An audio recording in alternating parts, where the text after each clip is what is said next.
If you're watching this, chances are you already know Andor isn't just another Star Wars show. It's something else entirely. From the moment it premiered, there was a different kind of energy around it. It didn't dominate social media with Grogu memes or lightsaber reveals, and didn't make waves through nostalgia bait or headline-making cameos. Instead, Andor made its mark slowly, through word of mouth, critical acclaim, and scene after scene of uncompromisingly good television. And now that it's finished, both seasons are in the books. Its final shot echoing toward the beginning of Rogue One, I think it's safe to say that the series has earned its place in the pantheon of Star Wars. Some fans have gone as far as calling Andor the best Star Wars project since The Empire Strikes Back. Others, myself included, think it might just be one of the greatest pieces of political storytelling in sci-fi television, period. That's not just hyperbole. That's the result of masterful writing, complex characters, elegant cinematography, and a total commitment to thematic clarity. In this episode of Inside the Frames, I'm going to break down exactly why Andor works as well as it does. I'll compare it to other recent Star Wars projects, dive into the craft behind its writing and visual language, and explore what makes the series such a standout in an increasingly crowded galaxy. I'll also talk about taste, because Andor isn't for everyone, and explain why that's not just okay, but part of what makes it brilliant. And yes, this video will contain full spoilers for both seasons of Andor, and if you haven't finished the series, now's the time to hit pause and come back once you've experienced it all for yourself. Or maybe you're going to use this video to see if you'd like to watch the show. Either way, let's begin. The first time I watched Andor, I kept waiting for the Star Wars moment. You know the kind I mean. An X-Wing dogfight, a Jedi swinging a lightsaber, a character saying, "May the Force be with you." But it never came. Instead, I got something else entirely. A man, Cassian Andor, walking through the rain in a corporate-controlled district, making a terrible, impulsive mistake. He kills a man, then another. Not in self-defense entirely, not in the heat of battle, just to cover his tracks. That's how Andor chooses to begin. It's not a scene about heroism, it's a scene about desperation. That tone, that willingness to make the protagonist uncomfortable, flawed, even guilty, is something Andor never lets go of. From its first shot to its final scene, the series insists that rebellion doesn't begin with righteousness. It begins with fear, with anger, with necessity. Visually, this is a Star Wars we've rarely seen. The cinematography, led by Adriano Goldman in Season 1 and Damian Garcia in Season 2, is restrained and observational. There are no sweeping tracking shots of grand heroism. Instead, the camera lingers. It watches from a distance. It sits in rooms with characters as they make hard decisions, or walk alone through corridors filled with silence and tension. Lighting plays a very crucial role. Warm light is often reserved for rare moments of intimacy or memory, while cold hues dominate the corporate, imperial, and prison settings. Shadows define space. Faces are half-lit, suggesting the moral ambiguity everyone is forced to live within. What makes this so impactful is that the show's structure reinforces its themes. Andor doesn't rush. It lets tension build. Each arc, whether it's Ferrix Aldani, Narkina 5, or Gorman, unfolds like a novel, with character introspection as vital as the plot mechanics. That patience is key. It trusts the audience to keep up, to absorb the details, and to begin to care. Symbolically, the show is rich with recurring motifs. Doors and thresholds appear constantly, characters stepping out of their comfort zones, crossing lines they can't uncross. Windows are often used to isolate, to reflect powerlessness or surveillance. Another standout example is the use of crowd dynamics in Ferrix. These aren't background NPCs, they're characters, and their city is a character too. The funeral march for Marva Andor is more than just a set piece. It's a culmination of built tension. The music is diegetic, it comes from the community itself. Brasso and the people of Ferrix walk through the street not with blasters, but with unity. The camera pulls back to show a massive resistance slowly building. The rebellion in its purest form isn't about one person. It's about a collective realization that things have gone too far.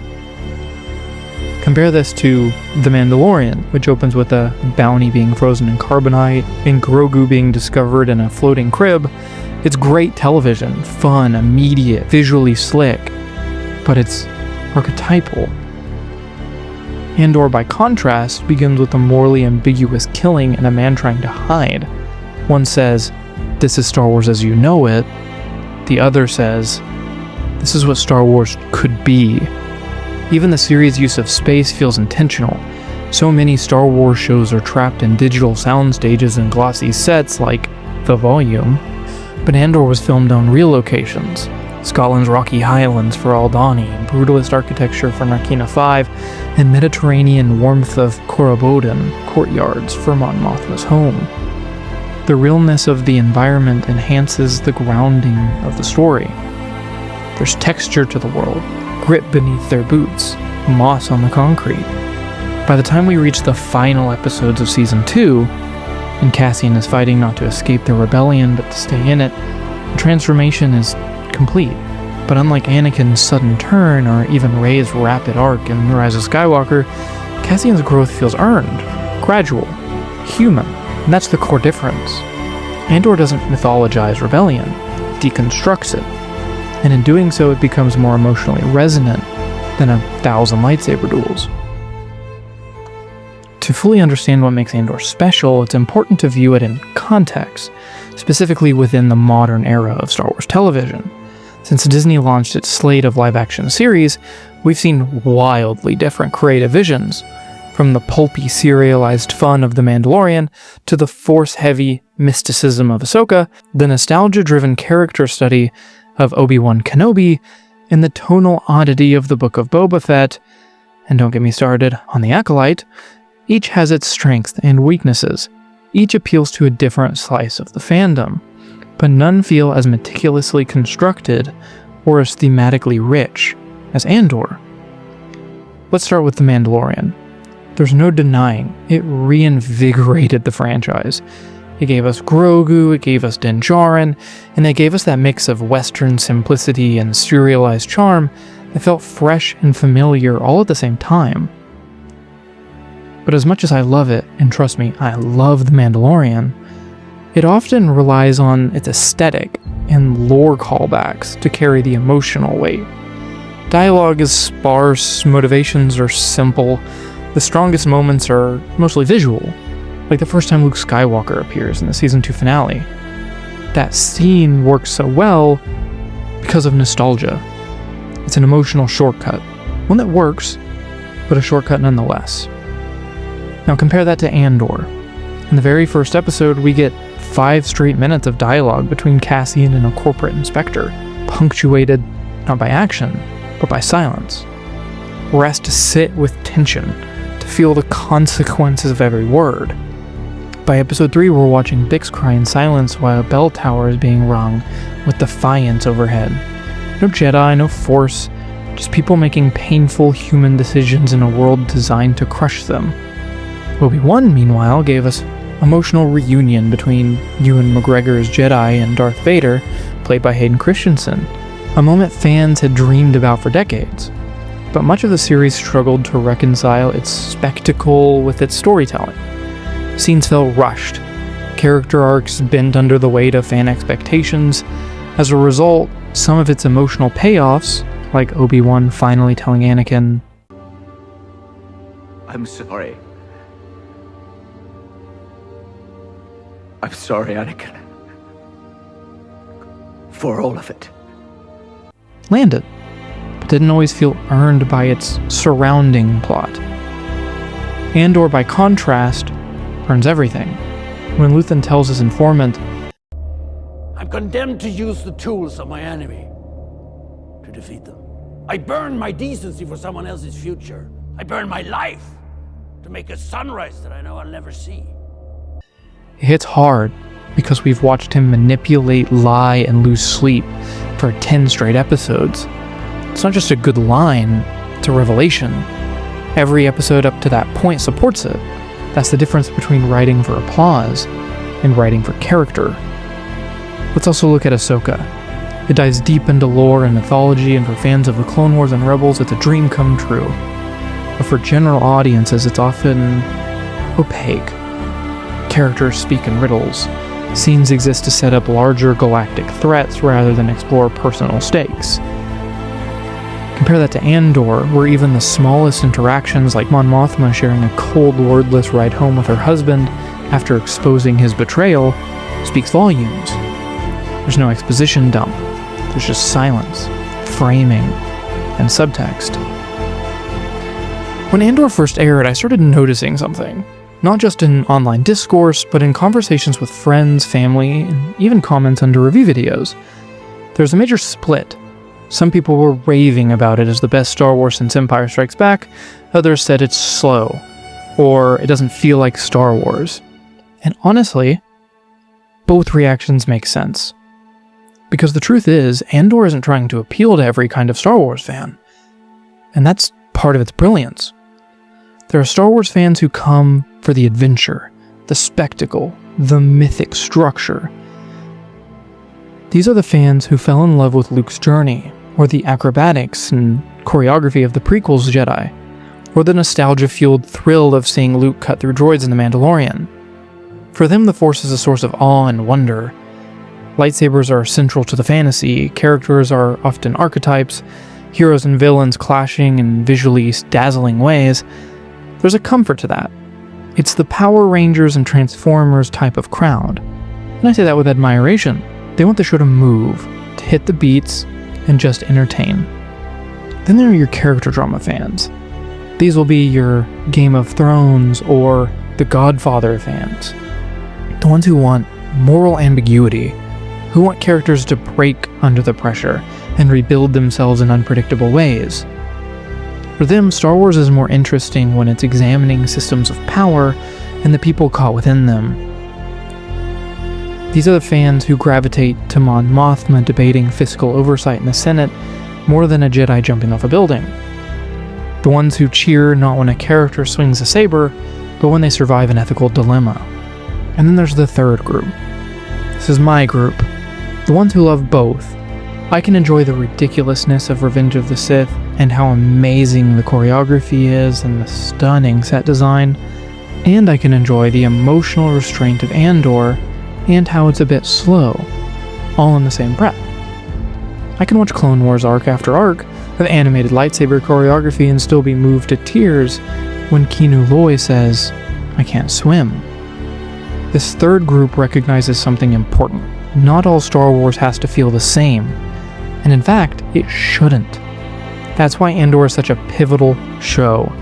It's not just expanding Star Wars lore, it's expanding what kind of storytelling Star Wars can hold. It's inviting in the fans who always liked the galaxy, but never connected with the mythic elements. It's telling them, you can belong here too. Even structurally, Andor knows it's playing to a different rhythm. Episodes build slowly, layer by layer. Dialogue isn't expositional, it's thematic. Listen to Luthen talk about sacrifice. Listen to Marva's speech. Listen to Cyril Karn argue with his mother over breakfast. These moments aren't about plot progression, they're about defining worldviews. And they're shot with restraint. Long takes, immediate close-ups, no sweeping, incredible John Williams cues, no camera flourishes. Just characters in rooms trying to figure out what the hell to do next. Compare this to something like The Rise of Skywalker, where exposition is fired at you like a machine gun speed. Palpatine has returned. Somehow. Every moment is geared toward moving the plot forward, not exploring characters. And that's fine for a roller coaster, but Andor wants to slow the roller coaster down, let you look around, ask how the ride was built, who maintains it, and who benefits from the ride's existence. In doing so, it taps into something deeper than fandom. It taps into taste, into preference. So no, Andor won't be everyone's favorite Star Wars show. Some will prefer lightsabers and chosen ones, some will want tight pacing and laser fights, but for those of us who want to dwell in the world of Star Wars, not just rush through it every time. Andor's a great gift. It's okay if it's not your thing. But if you let it work on you, if you give it time and attention it asks for, you might find something rare. A Star Wars story that speaks less to what you want and more to what you need. The most remarkable thing about Andor isn't just that it's well written, it's that it manages to combine the elegance of prestige television with the scale and excitement of a Hollywood blockbuster. And somehow, it does both without compromising either. Tony Gilroy and his team didn't set out to make a great Star Wars show. They just set out to make a great show, full stop. One where every line of dialogue mattered, where every shot told a story, where themes weren't just hinted at, they were interrogated. And the result is something that feels more at home alongside The Crown, Succession, or The Americans than it does next to the Book of Boba Fett. Let's start with the writing. Andor is built on monologues, soliloquies, ideological clashes, Marva's funeral speech, Kino's call to rebellion, Luthen's confession in the shadows, Mon Mothma's Senate takedown of the Emperor. These are scenes where the show stops the plot cold and lets someone speak, not to explain the story, but to explain themselves. And the writing doesn't pander, it doesn't underline its themes or wink at the audience. Look at Marva's funeral address. But I'll tell you this. If I could do it again, I'd wake up early and be fighting these bastards from the start. Fight the Empire! Her whole arc, from silent dissenter to community symbol, builds to that line. And again, it's delivered not with flashy editing or triumphant music, but with slow cuts between the people listening, the soldiers growing tense, the bricks of Ferrix itself. The direction knows that rebellion doesn't start with explosions, it starts with words. Visually, Andor is just as meticulous. The production design is grounded and texturial. Ferrix looks and feels like a real place. From the rusted pipes on the rooftops to the boots on cobblestone, Narkina 5's prison is a visual metaphor unto itself as well. Pure white floors, no weapons, just sterile control.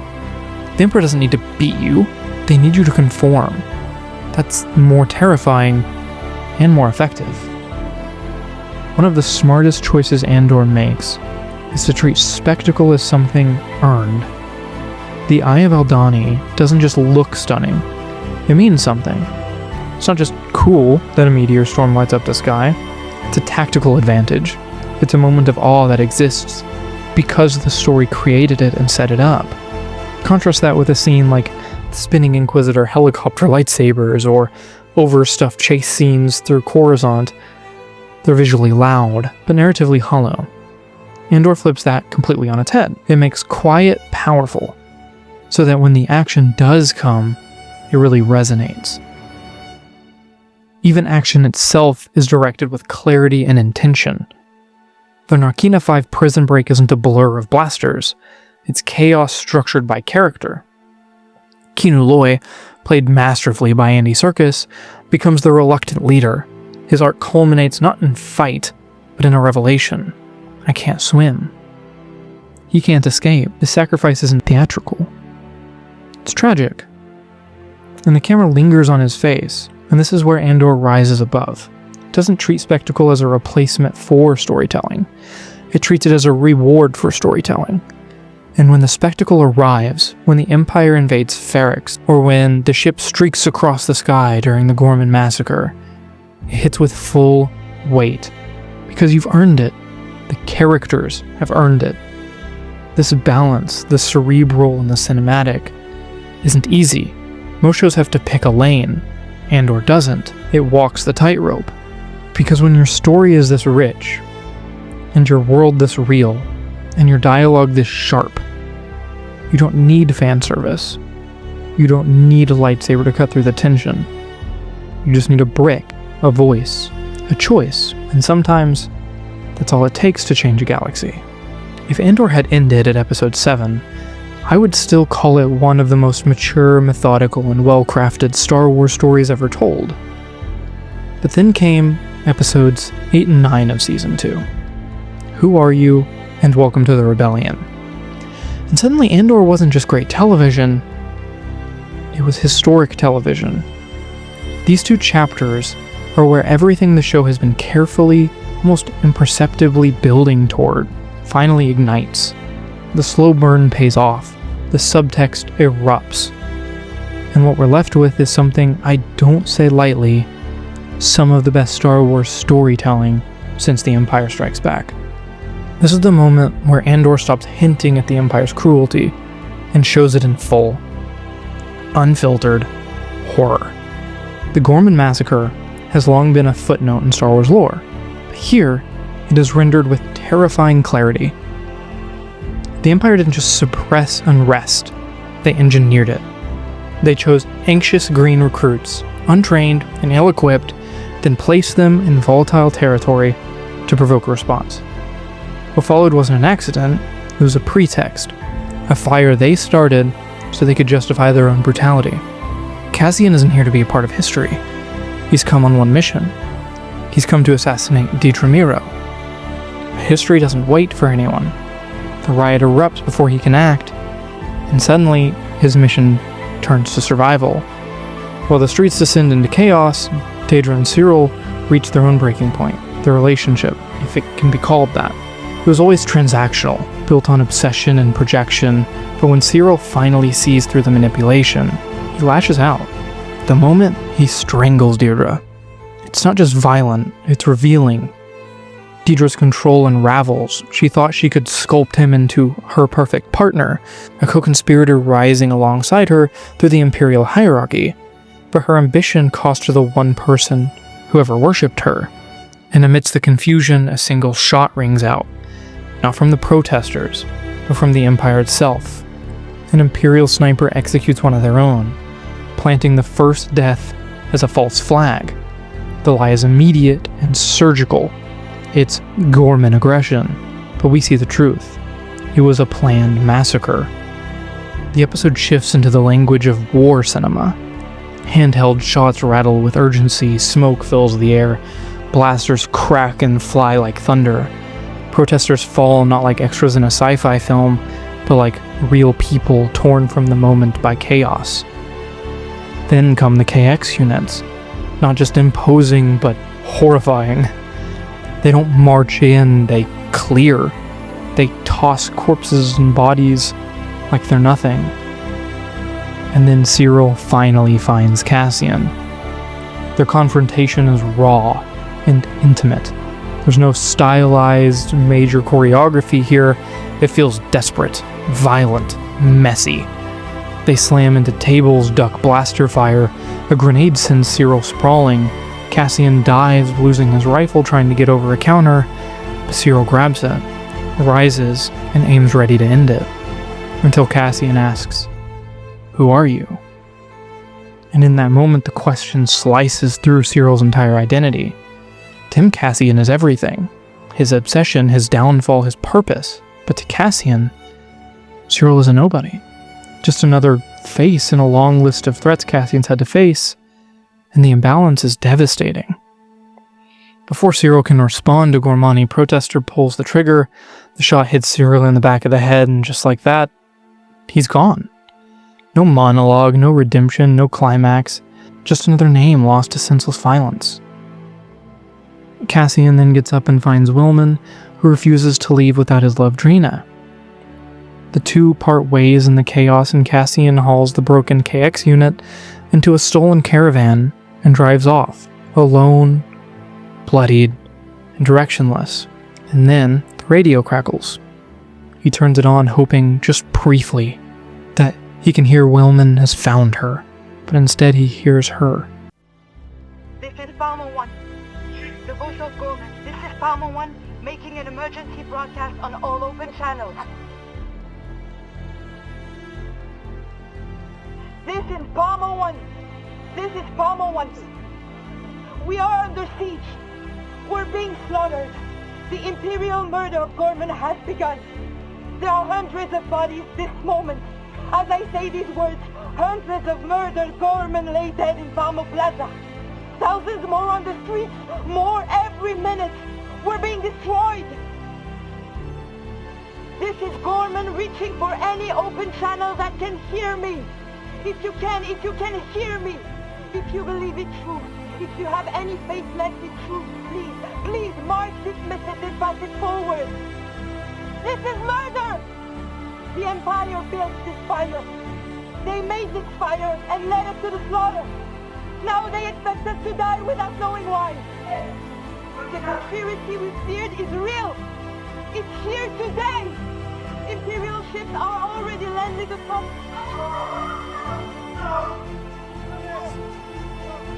Help us! Is there no one who can help us? Is there no one? She isn't trying to inspire a rebellion here.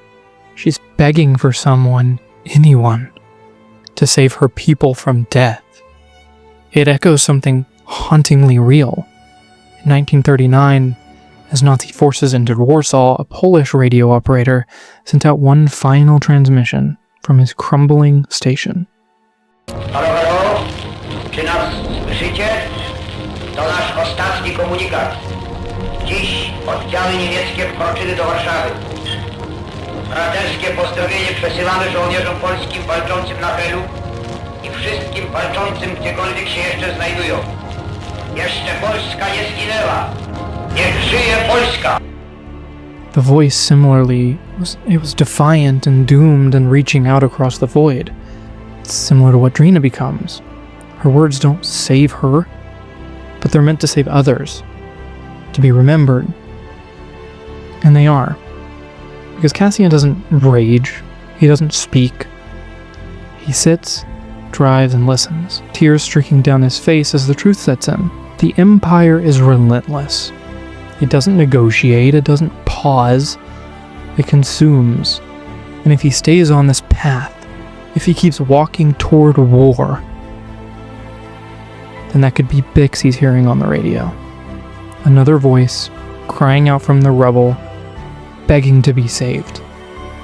It's in this moment, quietly and without ceremony, that Cassian makes a decision. Not about the rebellion, but about Bix. He wants to leave the rebellion, not because he's a coward, but because he finally understands the cost.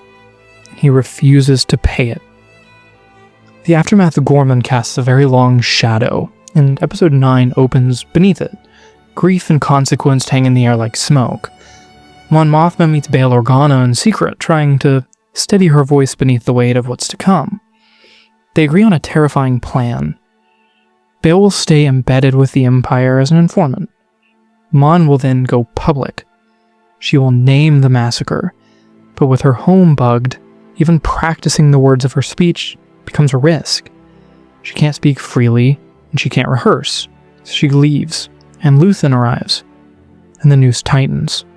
He brings a warning. Someone in Bail's circle is leaking intel. There's a mole. Mon is caught between two impossible truths. One man, Bail, is a dear close friend of hers. The other, Luthen, already just killed her childhood friend in the name of the rebellion. But this isn't strategy, it's down to survival now. Luthen sends for Cassian, and he enters under the disguise of a journalist. His signal is subtle. He's supposed to say, "I have friends everywhere." But when he finally finds Mon and tells her, it hits her like a warning shot. She doesn't know if he's there to protect her or to silence her. And then the mole of Bail Organa makes her move. Cassian is faster and smarter, and it's over in a few seconds. Quiet, brutal, and clean. No hesitation, no chaos, just precision. And just like that, Mon knows. Cassian is a lifeline. What follows is one of Andor's most masterfully executed sequences. Cassian smuggles Mon through the Senate complex in broad daylight. It's a political spy thriller and an escape film. The tension doesn't come from lasers or chase scenes, it comes from their posture. Eye contact, how openly they move toward her vehicle while knowing they're being watched, and every step is a gamble. And then they're gone. Mon emerges not as a fugitive, but as a symbol. She becomes the public face of resistance, but the galaxy doesn't know Cassian's name. Official reports credit Gold Squadron, the ghost crew from Rebels, others. He fades into the background again, as he always does. Later he finds Bix on Yavin. The war is still raging, of course, but here in this brief stillness, they rest. And he tells her he's leaving the rebellion. And for a moment, that feels like the end. A man who's given everything trying to step away before there's nothing left. But when morning comes, Bix is gone. She's left only a message. She couldn't be the reason he walked away. So she left first to give him a reason to stay. It's not a grand farewell. It's a quiet act of love and defiance. Cassian runs. He tries to catch her before she could possibly leave the planet, but he's way too late. She's gone. Instead, a rebel soldier finds him and tells him that they're powering up the KX unit that Cassian brought back from Gorman. So Cassian follows. Cassian walks into the room and the droid begins to stir as they power it on. KX units are weapons, symbol of Imperial violence, but this one flickers to life while becoming something else. K2SO. His partner, his friend, his future. The final shot of the episode isn't one of victory, it's one of inevitability. Cassian's staring at the machine that will follow him to the end, finally stepping back into the fight. Not because he wants to, but because there's no longer a version of him that doesn't. These two episodes don't just raise the bar for Andor, they redefine what Star Wars can be. There are no clean victories, no heroic proclamations, only cost and change, and choices that ripple into history. That's why episodes 8 and 9 aren't just standouts of Season 2. They're the beating heart of the entire series, and some of the best television we have gotten in a very long time. If Andor has taught us anything, it's that rebellion isn't born from a single heroic moment. It's built from sacrifice, from loss, and from the quiet conviction to keep going. The final 3 episodes make it stop, Who Else Knows, and Jedha Kyber Urso don't conclude the story. They lay the final stone in the path to get to Rogue One, and in doing so, they redefine what it means to fight back. Episode 10, Luthen's time's run out. After years of staying ahead, blending in, pulling the strings of the rebellion, he's finally cornered. Dedra Meero arrives at his Coruscant shop with a polite smile and a deadly purpose. There's no more hiding and no more maneuvering, just one final choice, and Luthen makes it. In front of Dedra, Luthen plunges a ceremonial blade into his chest, choosing death over becoming a prisoner of the Empire. It's a moment that echoes everything he stood for. He's always told Kleya to know her exit before walking in, and now he takes it. His death isn't for drama, it's for protection. He buys just enough time for Kleya's signal transmitter, a lifeline of the rebellion, to be completely destroyed. Later in a Coruscant hospital, Kleya enters disguised as staff, moving with focus and urgency. When she reaches his bedside, the full weight of their bond becomes clearer. He's not just a mentor and she's not just a student, but something closer to family. She kisses him goodbye, then quietly ends his life by shutting off the life support. It's not revenge, it's rebellion. In the wake of Luthen's death, cracks ripple through the Imperial ranks. Dedra Meero is placed under investigation, accused of collaborating with the rebellion. Whether it's true or a scapegoat tactic used by Director Krennic, the message is clear. The Empire is scrambling to protect Project Stardust. Meanwhile, the rebellion is scattered, but not blind. On Yavin 4, Cassian, K2 receive a message from Wilman Pack's reactivated radio. Kleya's in danger. There's no hesitation. Cassian and his team launch into action, stealing a U-wing and breaking every protocol on the way out. K2 counts 17 rule violations before they've even cleared orbit. It's not just a rescue mission, it's personal. Cassian returns to the Coruscant safe house, the same place where he and Bix once tried to build a life. He thinks he's there to find Luthen. Instead, he finds Kleya, confirmation that the Empire's massive energy project is a cover for a super weapon. She doesn't name it, but now they know. But the reunion, however, is short-lived. The Imperials have tracked the apartment. As the squad closes in, K2SO disobeys orders and finally storms in with a blaster, leveling the Imperial squad and clearing the way for Cassian, Kleya, and Melshi to escape. Through smoke, blaster fire, and the effects of a stun grenade, they reach the ship and jump to safety. Their spark survives. Back on Yavin 4, the cost of the survival becomes clear. Mon Mothma, Bail Organa, and the Rebel Council are presented with the truth of Luthen's sacrifice. Kleya delivers the intel, Cassian stands before them, bloodied, angry, and done with diplomacy. The room dismisses the information. Too dangerous, too uncertain, the Death Star sounds impossible. But Cassian speaks up. He's not just speaking for Luthen, he's speaking for every nameless rebel who's died without a thanks. This is the rebellion at a crossroads. Leaders are hesitating, but the clock is ticking, and Cassian standing there without rank or title becomes something more than a soldier. He becomes a voice.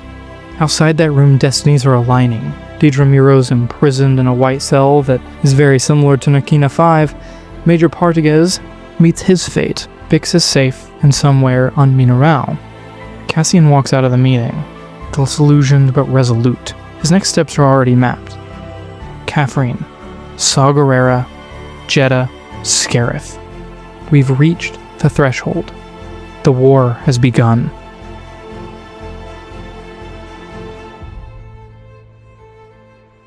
As the final credits roll on Andor, there are no victories in the traditional sense. No triumphant marches, no swelling orchestras, just silence, consequence, and a galaxy still teetering on the edge. But that's the brilliance of Andor. It doesn't show us what rebellion looks like when it's already won. It shows us what it costs to get there. We followed Cassian from a man just trying to survive to someone who understands intimately that survival alone isn't enough. We've seen Luthen burn everything he is for a future he'll never see. We've watched Kleya pick up the torch without a promise of reward. We've heard Mon Mothma risk her family, her reputation, and her soul, and we've seen what that kind of sacrifice looks like in a world not designed for heroes. Andor never tries to convince us that rebellion is glorious. It shows us that rebellion is necessary. It dares to say that hope isn't found in destiny or prophecy or a chosen one, but in decisions, in people, in moments. A shopkeeper locking his door and choosing death over betrayal, a woman in disguise pulling a plug with tears in her eyes, a prisoner choosing to fight when he can't swim, a soldier delivering a message no one wants to hear. These aren't grand gestures, they're human ones.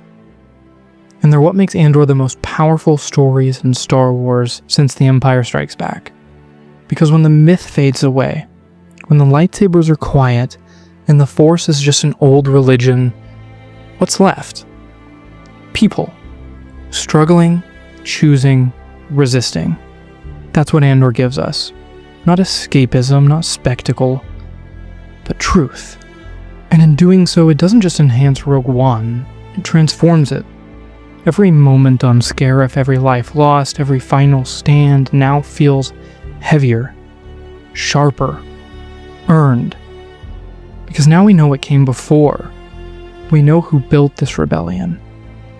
And we'll never forget the price they paid.